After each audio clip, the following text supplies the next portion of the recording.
Le coup de gueule de Gérald Darmanin à Gilles Boulot après la libération de Sarkozy. La libération sous contrôle judiciaire de Nicolas Sarkozy, le devoir d'État de Gérald Darmanin face à une polémique inédite, je ne regrette rien.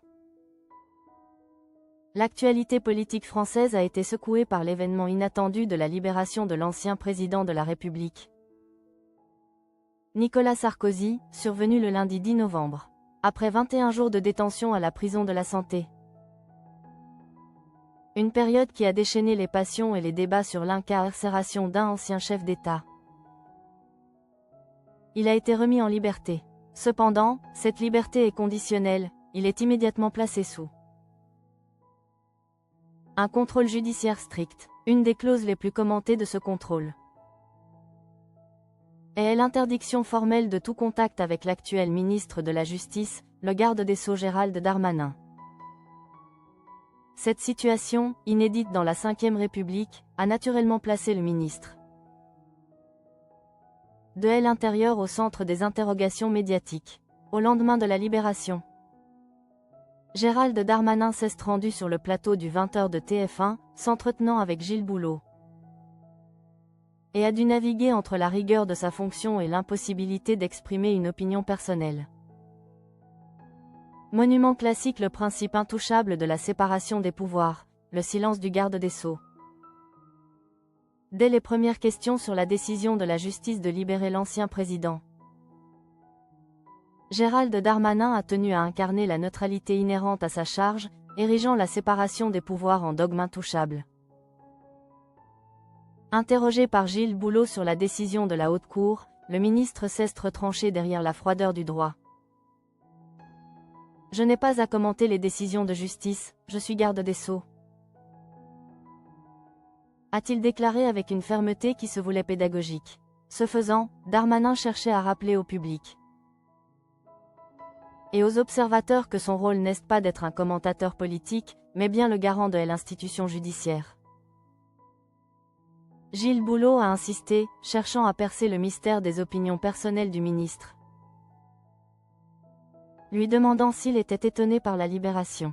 Gérald Darmanin a alors offert une réponse qui a marqué les esprits, soulignant la lourdeur de sa fonction. Je garde in pector mes opinions personnelles. J'ai une autre idée de ma fonction, celle de conserver l'état de droit. Et dans l'état de droit, il y a la séparation des pouvoirs et le respect des décisions individuelles des juges, a-t-il martelé.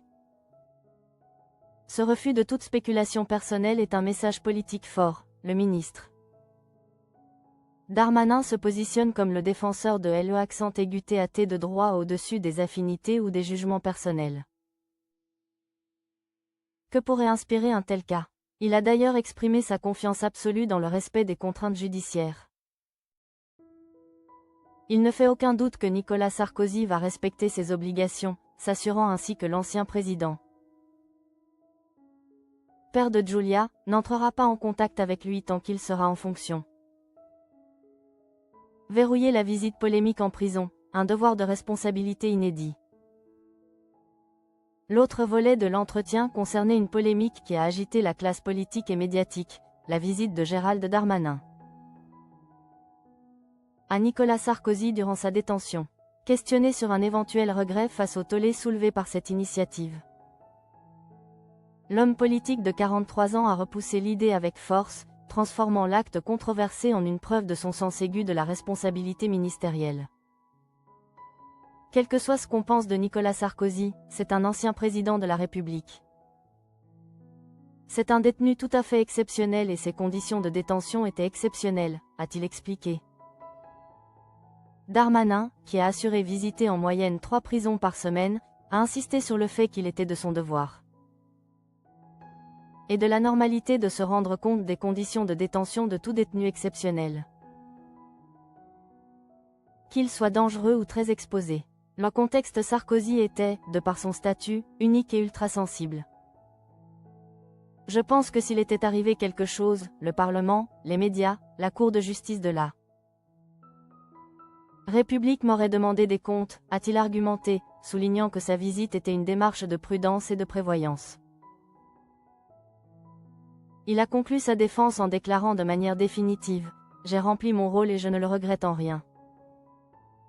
Ce je ne regrette en rien résonne comme une affirmation de son autorité et de la conviction que, face à une situation inédite impliquant un ancien chef d'État, la fonction de garde des Sceaux exigeait une vigilance et une intervention directe, loin de toute considération politique partisane. La libération sous contrainte de Nicolas Sarkozy est ainsi l'occasion pour Gérald Darmanin de réaffirmer, avec force et sans émotion apparente, les principes inébranlables de l'AT de droit républicain.